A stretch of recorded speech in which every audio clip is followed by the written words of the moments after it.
శివాయ. ఓం నమో నారాయణాయ. ఓం కాళభైరవాయ నమో నమః. ఓం దిగంబరాయ విద్మహే గజవాహనాయ ధీమహి తన్నో కాళభైరవ ప్రచోదయాత్.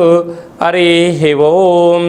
మా ఛానల్కి స్వాగతం. చూస్తున్న వీక్షకులకు ప్రేక్షకులకు ప్రియ కాళభైరవ భగవద్బంధుకి స్వాగతం పలుకుతూ మమ్మల్ని ఎంతగానో ఆదరిస్తూ ఉండబడినటువంటి ప్రియ సోదర సోదరీమణులకు, జ్యోతిష్య అభిమానులకు, సనాతన ధర్మ సంరక్షకులు అందరికీ కూడా ఆదివారం అమావాస్య సందర్భంగా, మిగులు సోమవతి అమావాస్య సందర్భంగా ఎలాంటి విధి విధానం పాటించాలి, అఖండమైనటువంటి అష్టకష్టాలకు స్వస్తి పలుకుతూ 8 సంవత్సరాల తర్వాత అధిక జ్యేష్ఠమాస అమావాస్య సందర్భంగా ఎలాంటి విధి విధానం పాటించడం వలన రాజయోగం కలిగి నరదృష్టిని, శత్రు ప్రభావాలను ఎలా తొలగించుకోవాలో సవివరంగా సంపూర్ణంగా తెలుసుకుందాం. 1వ తారీఖు 6వ నెల 2026 నుండి 15/6/2026 వరకు ద్వాదశ రాశుల్లో గ్రహ గమనాన్ని వీక్షింపచేద్దాం. విశేషంగా కుజభగవానుడు మేషరాశిలో స్వక్షేత్ర సంచార స్థితి, వృషభ రాశిలో రవి సంచార స్థితి, మిథున రాశిలో త్రిగ్రహ సంచార స్థితి, బుధ భగవానుడు స్వక్షేత్రకారకుడు, అక్కడే చివరి రోజు అయినటువంటి దేవగురు బృహస్పతి సంచార స్థితి, 2వ తారీఖు నుంచి కర్కాటక రాశిలోకి ఉచ్చ స్థితిలో సంచార స్థితి జరగబోతుంది. మరియు అక్కడే శుక్ర సంచార స్థితి, సింహరాశిలో కేతు సంచార స్థితి, కుంభరాశిలో రాహు సంచార స్థితి, మీనరాశిలో శని భగవానుని సంచార స్థితితో ద్వాదశ రాశుల్లో గ్రహ గమనాలు ఈ విధంగా ఉన్నాయి. కర్కాటక రాశి వారు తస్మాత్ జాగ్రత్త. 12 సంవత్సరాల తర్వాత దేవగురు బృహస్పతి ఉచ్చస్థితిలో కర్కాటక రాశిలో సంచారం చేస్తున్నారు. మరొకవైపు అష్టమ రాహు సంచార స్థితి ఉన్నప్పుడు రాహుకేతులు మొదలై సకల గ్రహాలు ఉన్నాయి కనుక మీరు ఏమి చేసినా చేయకపోయినా నిందలు మోసే సమయం ఆసన్నమైంది కనుక తస్మాత్ జాగ్రత్త అని చెప్పి జ్యోతిర్విజ్ఞానం తెలియచేస్తుంది. కర్కాటక రాశిలో ఏ నక్షత్రాలు వస్తాయనగా పునర్వసు నక్షత్రంలో చివరి పాదం 4వ పాదము, పుష్యమీ నక్షత్రంలో 4 పాదాలు, ఆశ్లేష నక్షత్రం 4 పాదాలు కలిపితే కర్కాటక రాశి. రాశాధిపతి చంద్రభగవానుడు.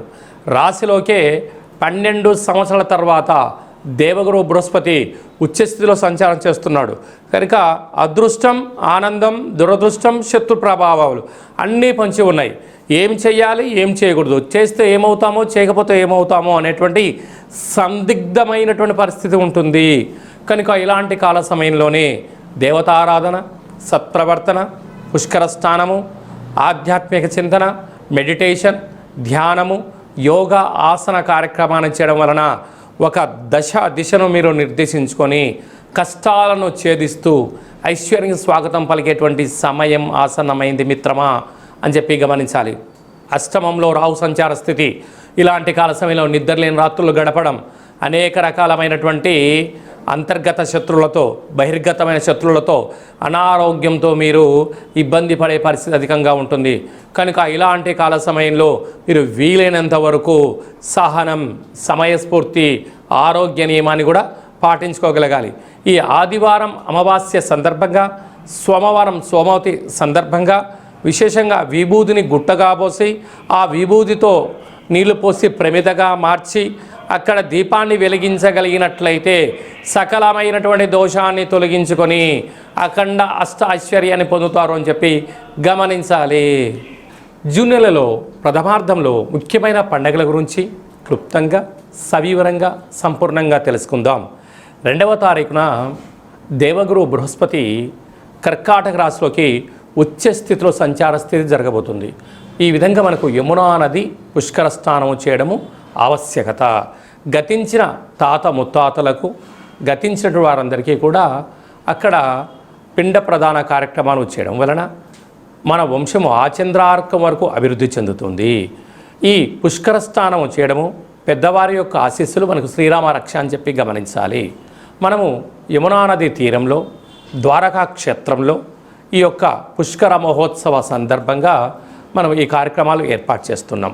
వెళ్ళలేనటువంటి వారు ఈ కింద నెంబర్ సంప్రదించి ఎవరి గోత్రనామంలో అయితే అక్కడ కార్యక్రమాలు చేయించాలో వాట్సాప్లో పంపించగలిగినట్లయితే అక్కడి నుంచి మీకు వీడియో కాల్ ద్వారా ప్రత్యక్ష పూజా కార్యక్రమం చేయించి మీకు ఆ యమునా నది పుష్కర జలాన్ని అందజేయడం జరుగుతుందని చెప్పి గమనించాలి. అలాగనే మనకు విశేషంగా 8వ తారీఖున కాళాష్టమి, 8 సంవత్సరాల తర్వాత అధిక జ్యేష్ఠ మాసంలో బహుళపక్షంలో అష్టమిని కాళాష్టమి అంటారు. కనుక కాళాన్ని జయింపజేసే శక్తి కాలభైరవుడికి ఉంటుంది. కాలభైరవుడి యొక్క స్మరణ ధ్యానము ఉత్తమమైనటువంటి జీవితానికి స్వాగతం పలకవచ్చు అని చెప్పి గమనించాలి. 13వ తారీఖున శని త్రయోదశి. ఆ శని భగవాన్ యొక్క స్మరణ ధ్యానము దీపము అభిషేకం వలన శని దోషాలు తొలగిపోతాయని చెప్పి గమనించాలి. 14వ తారీఖున విశేషంగా ఎన్నడూ లేనటువంటి విధంగా 8 సంవత్సరాల తర్వాత అధిక జ్యేష్ఠమాస బహుళపక్ష అమావాస్య ఆదివారం. అలాగనే మిగులు 15వ తారీఖున సోమవతి అమావాస్య. అమావాస్య అనగానే మనకు ఇంటి ముందర గుమ్మడికాయని తీసి పగలగొట్టుకోవడం, కుళ్ళిపోయిన గుమ్మడికాయని తీసి బయట వేసేసుకోవడం, గుమ్మడికాయ కట్టుకోవడము, సకలమైన నరదృష్టి వాస్తు దృష్టి దోషాలు తొలగించుకొని యంత్ర మంత్ర తంత్ర సాధన చేయడం వలన అఖండ అష్టైశ్వర్యాలు కలుగుతాయి. ఇది అధిక జ్యేష్ఠ మాసం విశేషంగా ఆదివారం అమావాస్య సందర్భంగా మనము ఏ చిన్న ఆవగింజంత పూజా కార్యక్రమాలు చేసినా గుమ్మడికాయంత ఫలితం కలుగుతుందని చెప్పి గమనించాలి. కనుక ఈ కింది నెంబర్ని సంప్రదించినట్లయితే ఎవరెవరు ఎలాంటి పూజా కార్యక్రమాలు చేసుకోవాలి, గ్రహదోషాన్ని నరదృష్టిని భూత ప్రేత పిచాచ బ్రహ్మణ యక్షర యమదూత సకల గ్రహదోషాన్ని తొలగించుకోవాలి, తంత్ర ప్రయోగాల నుంచి తాంత్రిక ప్రయోగాల నుంచి ఎలా బయటపడాలో ఆధ్యాత్మిక సలహాలు సూచనలు ఇవ్వడం జరుగుతుందని చెప్పి గమనించాలి. అలాగే మీ వ్యక్తిగత జాతకం తెలుసుకోవాలనుకుంటున్నారా? మీ యొక్క పేరు, పుట్టినటువంటి తేదీ, నెల, సంవత్సరం, పుట్టిన సమయం రాసి వాట్సాప్లో పంపించగలరు. 100 సంవత్సరాల జాతకాన్ని రాసి పంపించి మీరు పుట్టినప్పుడు గ్రహ గమనాలు ఎలా ఉన్నాయి, ప్రస్తుత కాలం ఎలా ఉంటున్నాయి, భవిష్యత్తులో ఎలా ఉండబోతున్నాయో సవివరంగా సంపూర్ణంగా తెలియజేయడం జరుగుతుందని చెప్పి గమనించాలి. డేట్ ఆఫ్ బర్త్లు లేనటువంటి వారికి పేరు యొక్క మొదటి అక్షరాన్ని అనుసరిస్తూ రాసే స్థితిగతులు తెలియచేస్తూ రమణ శాస్త్రం ద్వారా అనగా గవళ ద్వారా భూత భవిష్యత్ వర్తమానాన్ని తెలియజేయడం జరుగుతుంది. ఈ కింది నెంబర్ని అపాయింట్మెంట్ తీసుకొని సంప్రదించగలరు. జాతకాన్ని తెలుసుకుందాం, జీవితంలో రాబోయే అదృష్టాన్ని తెలుసుకుందాం, దురదృష్టాన్ని దూరం చేసుకునే మానవ ప్రయత్నం చేద్దామని చెప్పి గమనించాలి. అందరికీ ఆదివారం అమావాస్య సోమవతి అమావాస్య ఆశీస్సులు పుష్కర భగవాన్ యొక్క ఆశీర్వాదాలను కోరుకుంటూ మనసారా ఆశీర్వచనం. శతమానం భవతి శతాయు పురుష సతేంద్రియ ఆయుష్యేవేంద్రియే ప్రతిష్టతి ధనం ధాన్యం బహుపుత్రలాభం శత సంవత్సరం దీర్ఘమాయు సర్వే జనా సుఖినో భవంతు లోకా సమస్తా సుఖినో భవంతు సర్వం కాళభైరవ దేవతార్పణమస్తు. హరి ఓం.